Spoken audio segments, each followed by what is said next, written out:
hello everyone and welcome back to my YouTube channel Astha and Nadia Sharma. So I hope you all are doing absolutely fine. So in today's video, I'm gonna tell you Class 4th English Junction book, Chapter 4, The Throne of Judgment, exercise part.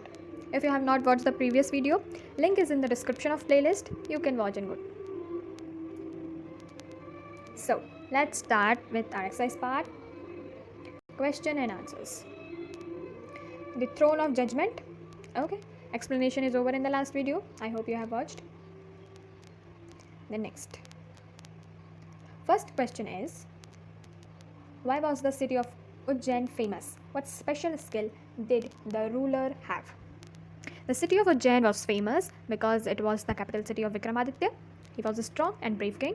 The special skill that the ruler had was he never made any mistake in judging people or never punished any wrong person. Okay. तो इसमें बताया कि Ujjain city क्यों famous थी और वहाँ के जो रूलर थे मतलब राजा विक्रमादित्य उनके पास क्या स्पेशल स्किल थी.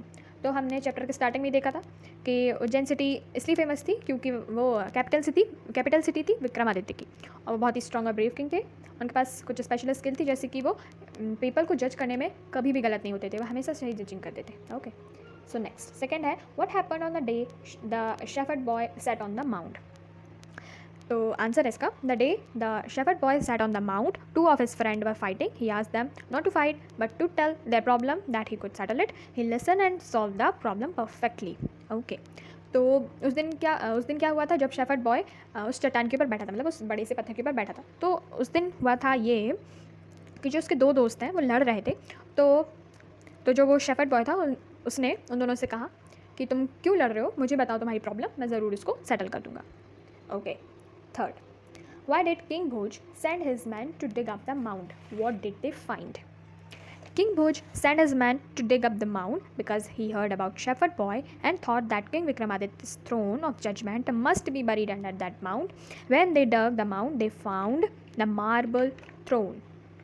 Okay, so King Bhoj ने अपने आदमियों को वो जो चट्टान थी उसके नीचे खोदने क्यों भेजा था. ठीक है, और जो उसके आदमी थे जिन्होंने खोदा उन्हें वहाँ पे क्या पाया खोदने के बाद. तो किंग भोज ने अपने आदमियों को इसलिए भेजा था क्योंकि उन्होंने सुना था कि जो शेफर्ड बॉय है वो सबके प्रॉब्लम का सलूशन निकाल रहा है. तो उनको ये लग रहा था कि जो किंग विक्रमादित्य के थ्रोन है, मतलब कि सिंहासन है, वो उस चट्टान के नीचे कहीं दबा हुआ है ना, इसलिए वो सही जजमेंट पास कर पाता है. तो जब उसके आदमी वो चट्टान के नीचे खोदने गए तो उन्हें सच्ची में मार्बल थ्रोन मतलब संगमरमर से बना हुआ सिंहासन मिला था वहाँ पे. ठीक है, हमने स्टोरी में देखा था ना, उनको संगमरमर से बना हुआ 36 विंग्स वाली फेरी ऐसे कंधे पे लिए हुए पकड़ी थी, वैसा वाला उन्हें सिंहासन मिला था वहाँ पे. Then fourth question, how did the throne of king Vikramaditya look. ठीक है, विक्रमादित्य का सिंहासन कैसा दिखता था. The king Vikramaditya's throne was very beautiful. It was made of marble. 32 stone angels with their wings spread out carried the throne on their shoulders. ठीक है, आप ये 2-3 लाइन और एक्स्ट्रा लिख दीजिएगा, that will be very nice answer. Okay, then fifth one, what happened when King Bhoj was about to sit on throne. क्या हुआ जब किंग भोज बिल्कुल बैठने ही वाले थे उस सिंहासन पे. क्या हुआ था, when King Bhoj was about to sit on the throne an angel came and stopped him and asked that either he is worthy to sit on throne of judgment. The king replied that he is not. तो क्या हुआ था, जैसे ही king भोज बैठने वाले थे तो एक एंजल जिंदा हो गई एकदम से और उस एंजल ने उनको किंग भोज को बैठने से रोक लिया और पूछा कि क्या तुम इस सिंहासन पे बैठने के लायक हो, क्या तुम सही जजमेंट कर पाओगे. तो उस राजा ने क्या कहा कि नहीं, मैं नहीं हूँ. Sixth, why was king Bhoj unable to set on throne of judgement in the end. King Bhoj उस सिंहासन पे क्यों नहीं बैठ पाए थे लास्ट में. King Bhoj was unable to sit on the throne in the end because he realized that his heart is not pure as the heart of Shepherd Boy. Okay.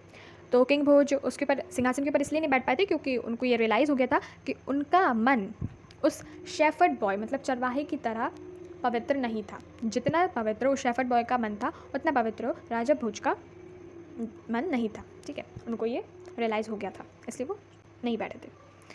Now B exercise. B exercise कुछ different है, say how you know that. ठीक है, बताइए कि आपको ये कैसे मालूम चला. फर्स्ट है कि Vikramaditya was a clever king. आपको कैसे मालूम चला कि वो क्लेवर किंग थे. As he was known for the skill of judging people correctly, he was clever king. ठीक है, क्योंकि वो सही जजिंग कर लेते थे इसलिए वो क्लेवर थे. Okay.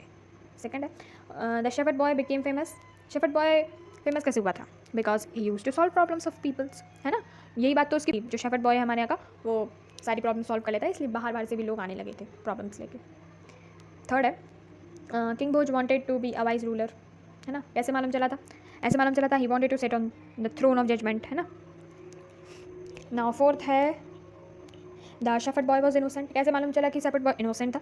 The heart of shepherd boy was pure, है ना, उसका मन भी तो प्योर था, तभी तो वो उस चट्टान के ऊपर बैठ के बढ़िया सी जजिंग करता था। फिफ्थ है those who were unworthy could not sit on king Vikramaditya throne. कैसे मालूम चला कि जो अनवर्दी लोग हैं वो किंग विक्रमादित्य के थ्रोन पर नहीं बैठ सकते? The angel flew away carrying throne on its head, ठीक है।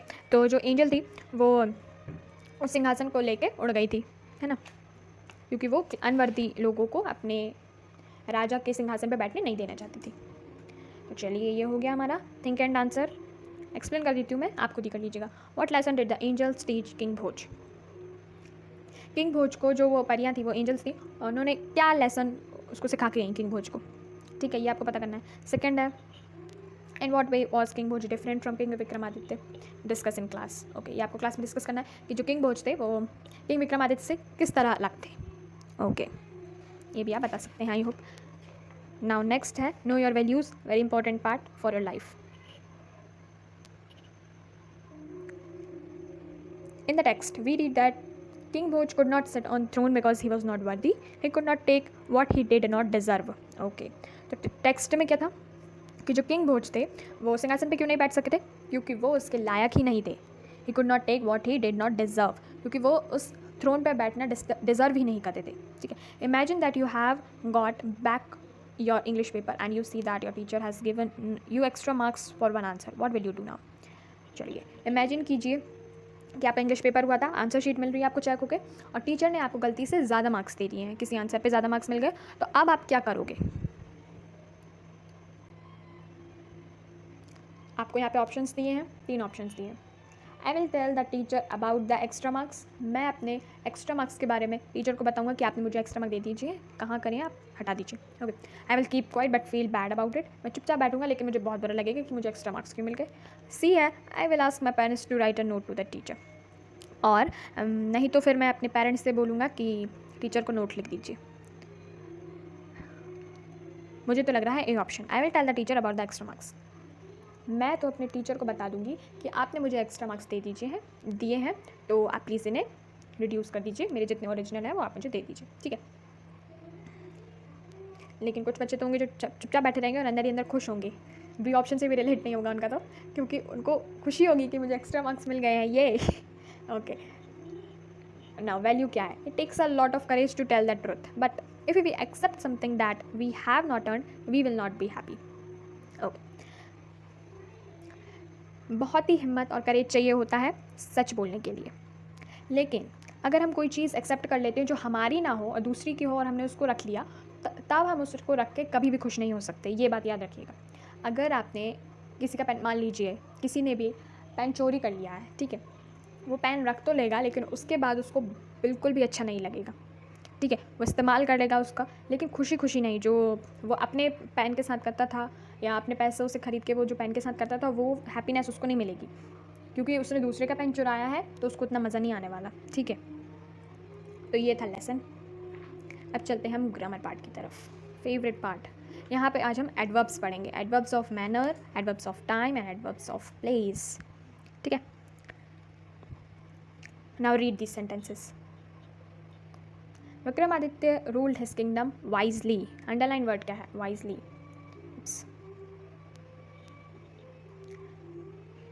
The workman dug up the throne carefully. Highlighted word क्या है? केयरफुली।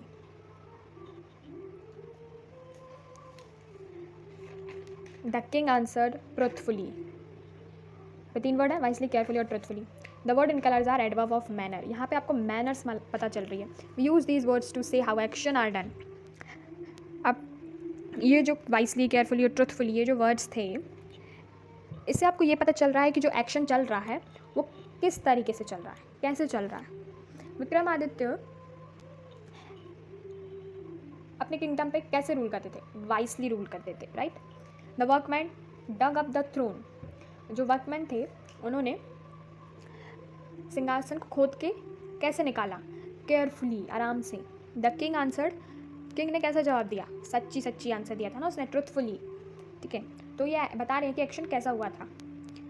तो ये एक एग्जाम्पल दिया है, the children finished their work quickly.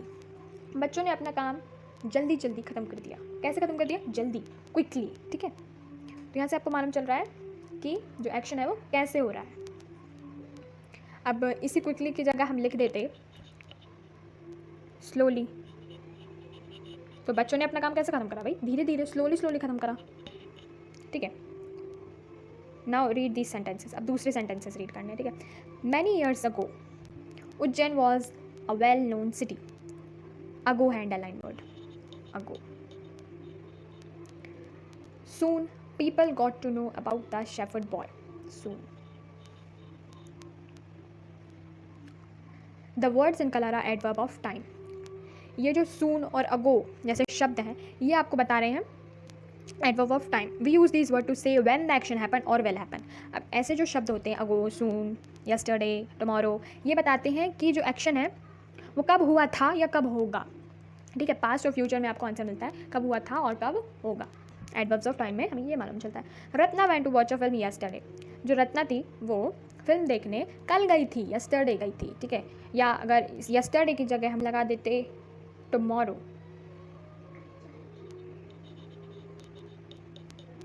तो रचना गई थी फिल्म देखने, सॉरी, रचना जाएगी फिल्म देखने कल जाएगी। ठीक है, इस टाइप से हम वर्ड्स भी चेंज कर सकते हैं, तो सेंटेंस का पूरा मतलब ही चेंज हो जाएगा। अब एक्सरसाइज है इससे related. Choose the correct adverbs of manner and time from the box to complete the sentences. तो अभी हमने एडवर्ब ऑफ मैनर और टाइम पढ़ा, उससे रिलेटेड क्वेश्चंस हैं। Rajat spoke blank because he did not want to disturb his sister. ठीक है, options दिए हैं, वैसे ये पहले से ही फिल्ड है। सॉफ्टली, रजत ने बहुत धीरे से आराम से बात करी क्योंकि वो अपनी बहन को डिस्टर्ब नहीं करना चाहता था। ठीक है, उसे कैसे बात करी? सॉफ्टली। इसकी जगह रूडली भी हो सकता था, लेकिन यहाँ पे जो डिस्टर्ब, डिड नॉट की जगह डिड हो जाता ना, क्योंकि वो अपनी सिस्टर को डिस्टर्ब करना चाहता था, इसलिए उसने ज़ोर से बात करी। ठीक है, तो सेंटेंस का पूरा मतलब ही चेंज हो जाता, लेकिन वो अपनी बहन को डिस्टर्ब नहीं करना चाहता था, इसलिए उसने सॉफ्टली बोला। तो आपको मीनिंग देख के भी कुछ वर्ड्स लगाने होते हैं। ठीक है, नाउ सेकंड है, Rashmi is invited to her friends party blank evening. Options देखिए, slowly, today, bravely, tomorrow, loudly, softly.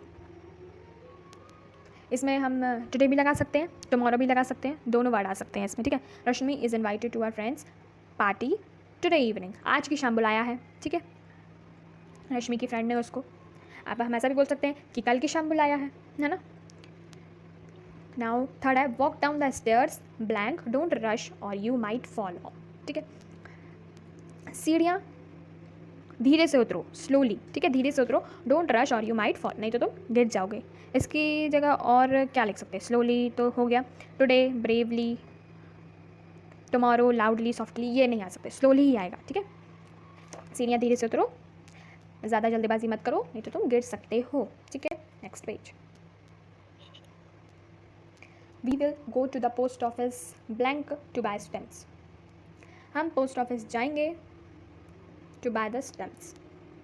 अब इसमें टुडे भी हो सकता है, टुमारो भी हो सकता है। जाएंगे है क्योंकि, तो हम आज भी जा सकते हैं, कल भी जाएंगे, कल भी जा सकते हैं। ठीक है, तो टुडे, टुमारो कुछ भी लिख सकते हैं हम इसमें। फिफ्थ है, she blank stepped into the haunted house bravely. बहुत ही बहादुरी से उसने हॉन्टेड हाउस में कदम रखा। ब्रेवली हो सकता है, स्लोली भी हो सकता है, उसने धीरे से उस हॉन्टेड हाउस में कदम रखा। ब्रेवली ज़्यादा मैच कर रहा है क्योंकि वो बहुत ही ज़्यादा ब्रेव से अंदर जा रही है, क्योंकि एक हॉन्टेड हाउस है तो जाहिर सी बात है हमें अंदर से ताकत स्ट्रॉन्ग चाहिए रहती है, इसलिए ब्रेव ज़्यादा अच्छा लगेगा। ओके, सिक्स्थ है, the children cheered blank when their team won the match. अब बच्चे हैं, उनकी टीम अगर जीत जाती है तो वो कैसे चिल्लाते हैं? सॉफ्टली? नहीं, लाउडली। ठीक है, तो इसमें सबसे अच्छा मैच करेगा ऑप्शन से देखे तो loudly.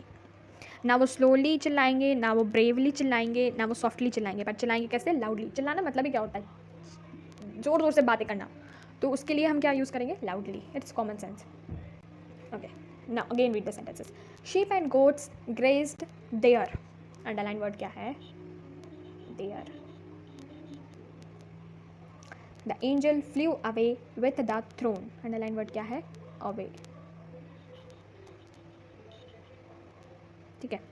Now the words in colour are adverbs of place. ये जो कलर है देयर और अब क्या शो कर रहे हैं? Adverbs of place. We use adverbs of place to show where the action happens. Adverbs of place हम कहाँ यूज़ करते हैं? जब हमें बताना होता है कि एक्शन जो है वो कहाँ हुआ. Here are some more adverbs of place. Here, out, in, away, up and everywhere. ये कुछ और एग्जाम्पल्स दिए हैं. ठीक है, एडवर्ब्स ऑफ प्लेस के, जिससे हमें मालूम चलता है कि जो एक्शन है वो कहाँ हुआ है. इधर हुआ है, उधर हुआ है, या दूर हुआ है, अंदर हुआ है, बाहर हुआ है, ऊपर हुआ है, नीचे हुआ है, या सभी जगह हुआ है. ठीक है, एक्शन कहाँ हुआ है ये सब हमें मालूम चलता है. चलिए एक्सरसाइज दिया है इससे रिलेटेड. फर्स्ट है the Kumar family has gone blank for dinner. Out होगा या हेयर होगा? आउट, बाहर जाते हैं हम डिनर करने. यहाँ नहीं आते हैं डिनर करने, हम बाहर जाते हैं डिनर करने, तो इसलिए होगा the Kumar family has gone out for dinner. Second है Anita went blank to take some pictures. There या हेयर? अनीता जा रही है ना पिक्चर्स निकालने, तो वो यहाँ जाएगी या वहाँ जाएगी? वहाँ ज़्यादा सही रहेगा ना, तो देयर होगा. देयर मतलब वहाँ, यहाँ मतलब हेयर. ठीक है. Third, can you please bring the jug of water blank. अब ब्रिंग हो रहा है मतलब लाना हो रहा है ना, तो हम अपने पास बुला रहे हैं किसी चीज़ को, किसी से बोल के अपने पास बुला. क्या तुम वो पानी का जग वहाँ ला सकती हो या यहाँ ला सकती हो? यहाँ ला सकती हो, राइट. तो यहाँ पे होगा here. Fourth, we searched for your science book blank. हमने तुम्हारी साइंस बुक को हर जगह ढूंढा या किसी जगह ढूंढा? हर जगह ढूंढा, राइट. किसी जगह ढूंढा. ढूंढा क्या होता है? समवेयर मतलब कहीं भी जगह ढूंढा. ये गलत. फिफ्थ है my spectacles must be blank in this room. मेरे चश्मे इस कमरे में कहीं ना कहीं होंगे या सभी जगह होंगे? मेरे पास इतने चश्मे तो है नहीं कि सभी जगह होंगे मेरे चश्मे. कहीं ना कहीं रखे होंगे ना. एक या दो पेयर है मेरे पास चश्मे के, तो कहीं ना कहीं रखे होंगे, शायद बुक शेल्फ के ऊपर, ड्रॉर के अंदर, तो कहीं ना कहीं हो सकते हैं. हर जगह तो नहीं हो सकते. ठीक है, तो यहाँ पे होगा समवेयर. ठीक है, ग्रामर पार्ट हुआ ख़त्म. Now vocabulary part started. इसमें क्या है? Find the correct words from the text to complete the sentences. ठीक है, टेक्स्ट जो हमारा चैप्टर है उससे ढूंढ के हमें सही वर्ड्स लिखना है. When something is done very well and nothing is wrong about it, we say that it has been done perfectly.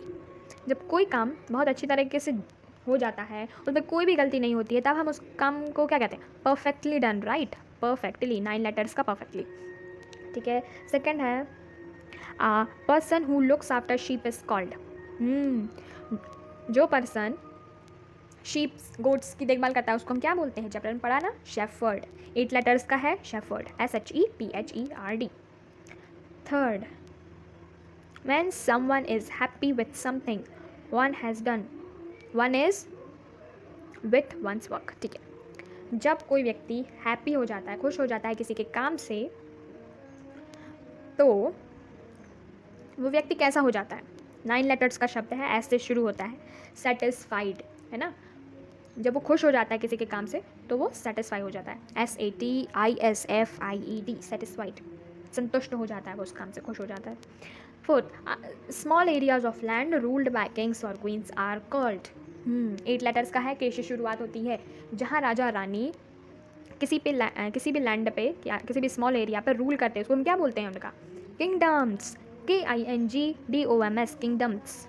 राज्य, राजा या रानी का राज्य, जिसमें वो अपना शासन चलाते हैं, रूल करते हैं. ठीक है. Fifth, something that is untouched by anything bad is. 4 letters का है, पीछे शुरू होता है और इसका मीनिंग है कि जब भी कोई चीज़ किसी भी गलत व्यक्ति या कुछ भी गलत जो चीज़ है, गंदी चीज़ है, उससे टच नहीं होती है, तो उसको हम क्या कहते हैं? प्योर. PURE, प्योर, बिल्कुल साफ, शुद्ध. जैसे कि शेफर्ड बॉय का मन था, राइट. प्योर था, एकदम साफ था उसका मन, बिल्कुल उसके अंदर गंदगी नहीं थी. गंदगी दैट मीन्स वैसा वाला कचरा वाला गंदगी नहीं, लेकिन उसके थॉट्स एकदम प्योर थे, है ना. Okay, next page. Next page में क्या है? अरे एक और एक्सरसाइज है. Complete the sentences with words from the text. फिर से टेक्स्ट से ढूंढ के अपन को ये पढ़ना है. The word in the brackets are clues. Okay, जो ब्रैकेट्स में हमें वर्ड्स दिए हैं वो हमारे क्लूज हैं. चलिए तो स्टार्ट करते हैं. फर्स्ट है Akbar was a wise and just ruler. Clever. Clever को हम दूसरे वर्ड क्या दे सकते हैं? वाइज दे सकते हैं. या पहले से फिल था इसलिए मैंने रीड कर दिया. ठीक है, Akbar was wise and just ruler. Second क्या है? The blank fireman rescued the boy from a burning building. Option क्या दिया? फियरलेस. फियरलेस मतलब डर से परे या जो डरता नहीं है, ठीक है, जिसके अंदर डर नहीं है। तो जो डरता नहीं है या डर से परे है, तो उसके लिए जो एग्जैक्ट वर्ड होता है वो ब्रेव होता है। ब्रेव मतलब या स्ट्रॉन्ग भी हो सकता है ना। Bravely the brave fireman the strong fireman rescued the boy from burning building, क्योंकि वो ब्रेव था, वो डर से डरता नहीं था, राइट, इसलिए हम उसको ब्रेव कहते हैं। Third, Sujata did not make a single blank in the math test. Error का दूसरा वर्ड क्या है? मिस्टेक, ठीक है। जो सुजाता थी उसने सिंगल मिस्टेक भी नहीं करी थी अपने मैथ टेस्ट में, ठीक है। फोर्थ, सूजी and jenny rarely blank with each other. Fight का और एक और वर्ड क्या हो सकता है? Quarrel, very good. तो सूजी और जैनी बहुत ही कम एक दूसरे से लड़ाई करती है, बहुत रेयरली, बहुत कम। फिफ्थ है, Kasim answered all the questions blank honestly. Option है हॉनेस्टी मतलब सही नहीं, सच्चा आंसर देता है वो, है ना। हॉनेस्टली मतलब सही आंसर देता है हमेशा। तो सही आंसर मतलब ट्रुथफुली, राइट, ट्रुथ बोलता है वो हमेशा। तो कासिम जो है वो हमेशा क्वेश्चन का आंसर ट्रुथफुली देता है।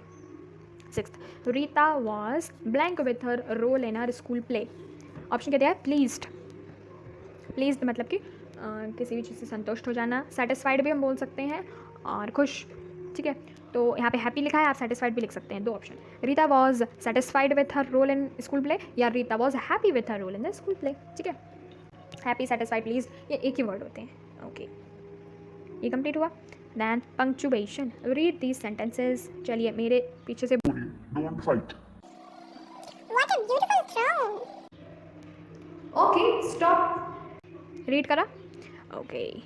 क्या आपने ऑब्जर्व करा? We use an exclamation mark.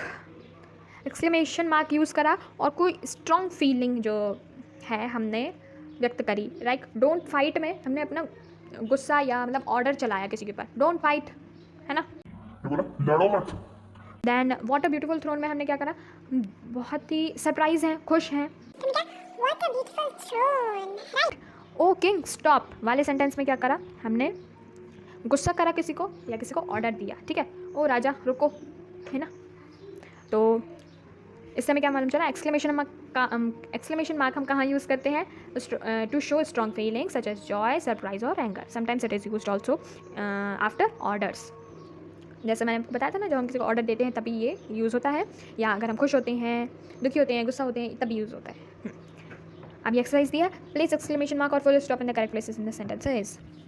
ये सेंटेंसेस दिए हैं आपको, इसमें आपको एक्सक्लेमेशन मार्क लगाना है या फिर फुल स्टॉप लगाना है। हाउ स्वीटली शी सिंग्स, यहाँ पे एक्सक्लेमेशन आ जाएगा, ठीक है। कितने प्यार से गाना गाती है। She likes apples and oranges, इसमें तो कोई वो नहीं है, तो इसमें सिंपल फुल स्टॉप आ जाएगा। सिट डाउन एट वंस, एक बार में नीचे बैठ जाओ, एक्सक्लेमेशन मार्क। भाई ऑर्डर दे रहे हैं हम यहाँ पे, एक बार में नीचे बैठ जाओ नहीं झापड़ पड़ेगा। Jokes aside. Help, there is a fire, help के बाद आएगा यहाँ पे एक्सक्लेमेशन मार्क, और देयर इज़ अ फायर के बाद आएगा फुल स्टॉप, क्योंकि हेल्प हम चिल्ला रहे बचाओ, यहाँ पे आग लगी हुई है। Wow what a wonderful view, wow के बाद exclamation mark, what a wonderful view के बाद full stop. Raj is going to Chennai on Monday, इसमें तो कोई स्पेशल बात नहीं है, वो सिर्फ बता रहा है कि जो राज है वो चेन्नई जा रहा है मंडे को, तो full stop. Oh no I forgot to bring my text book, ये है अचंभित, हम सरप्राइज हो गए हैं, अरे हम हमारी बुक ही लाना भूल गए हैं। तो ओ के बाद एक्सक्लेमेशन मार्क, नो के बाद comma, I forgot to bring my text book के बाद फुल स्टॉप। एट है, Preeti was going to meet her aunt. अब ये सिंपल सेंटेंस है कि जो प्रीति है वो अपनी आंटी से मिलने जा रही है, तो सिंपल है, फुल स्टॉप लगा देंगे। Okay next page. ये तो रीडिंग अलाउड है, आप पढ़िए ज़ोर ज़ोर से अपने घर पे। लिसन टू दिस पोएम, या सुनिए किसी से, then read it aloud in the class. How is this boy different from the boy who cried wolf. आप पढ़ लीजिए, क्लास में डिस्कस करिए अपने टीचर के साथ, अपने पार्टनर के साथ। Okay pronunciation part now, look at this word. भैया देखिए ये वर्ड क्या है, शीप है और ट्रेजर है। अब यहाँ पे सिर्फ एक ही वर्ड लिखा है, एस लिखा है और एस लिखा है, लेकिन जो इनका साउंड है वो दोनों में क्या है, डिफरेंट है, right. The letters in colour have two different sounds. Sheep में क्या हो रहा है, वो श सुनाई दे रहा है, एंड ट्रेजर में क्या हो रहा है, ज सुनाई दे रहा है, जेड एच सुनाई दे रहा है, राइट। ट्रेजर ट्रेसर तो नहीं बोल रहे ना हम कि ऐसा लगा तो सर बोल दिया ट्रेसर, नहीं नहीं, जर बोल रहे हैं ना, ट्रेजर। तो एक ही कैरेक्टर है लेकिन फिर भी अलग अलग साउंड है ना। देन ऐसा और भी स्पेलिंग्स में होता है, ठीक है। Listen and repeat these words, चलिए सुनिए और मेरे बाद रिपीट ज़रूर कीजिएगा। Ship, shift, shame, shoot, shampoo, sharp. करा रिपीट, उम्मीद है करा होगा। देन अगेन रिपीट, ठीक है। Pleasure, casual, usual, revision, measure, television. करा रिपीट, कुछ ऑब्जर्व करा। जेड एच है नीचे वाले में और इसमें एस एच है, shift, shift, shame. Okay, next page में भी हैं और फिर से रिपीट कीजिए।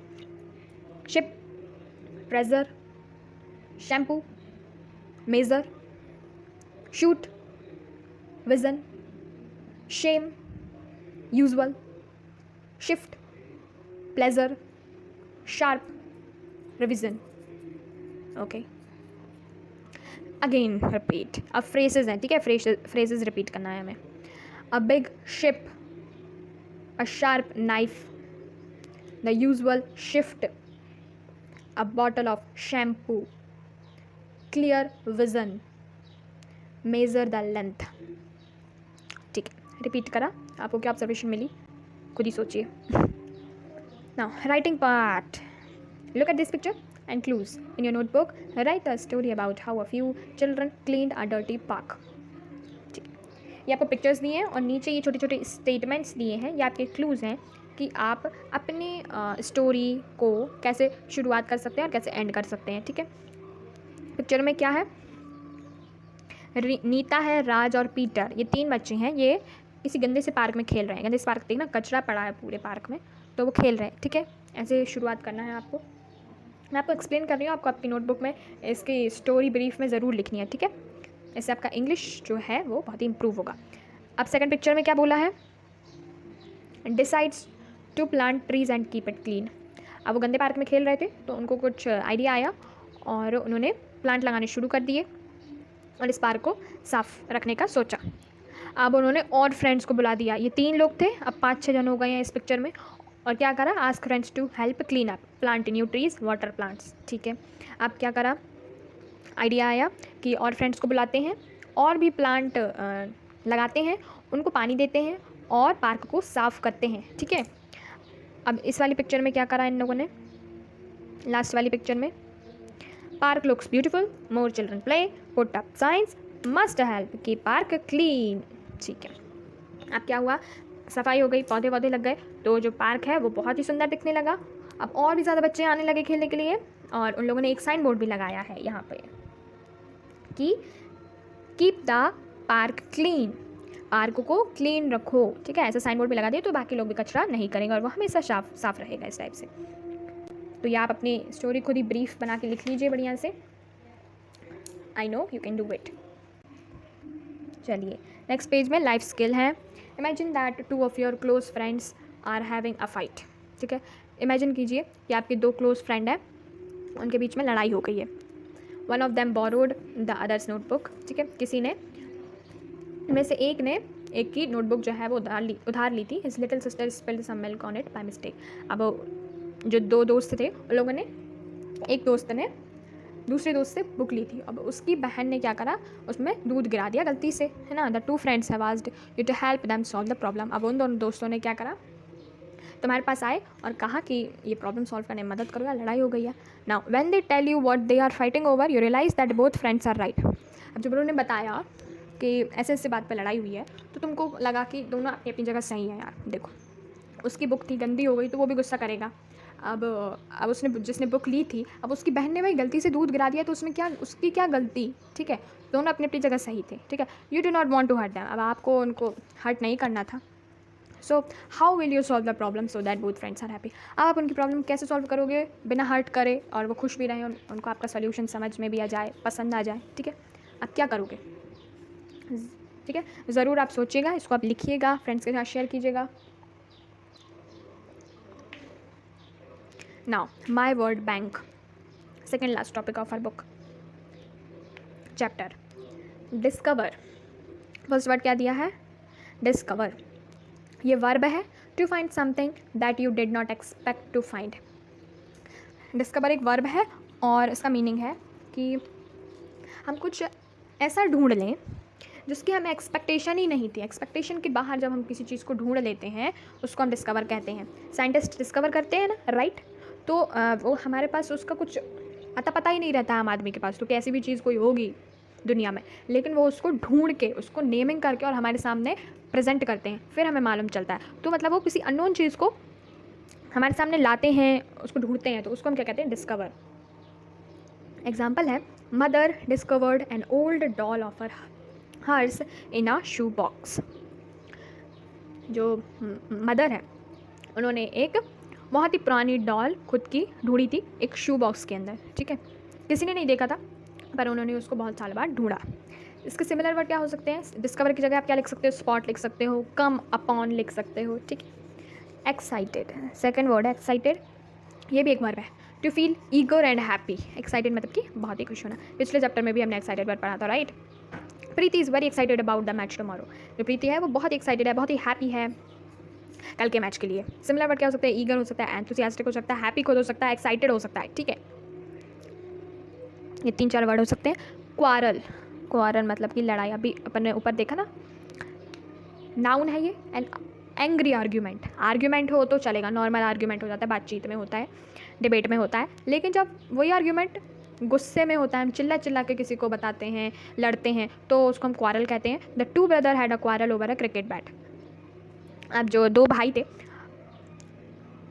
उन्होंने लड़ाई किस बात पे करी? एक क्रिकेट बैट के ऊपर लड़ाई कर ली कि नहीं मैं खेलूंगा इससे, वो दूसरा कह रहा है नहीं मैं खेलूंगा इससे।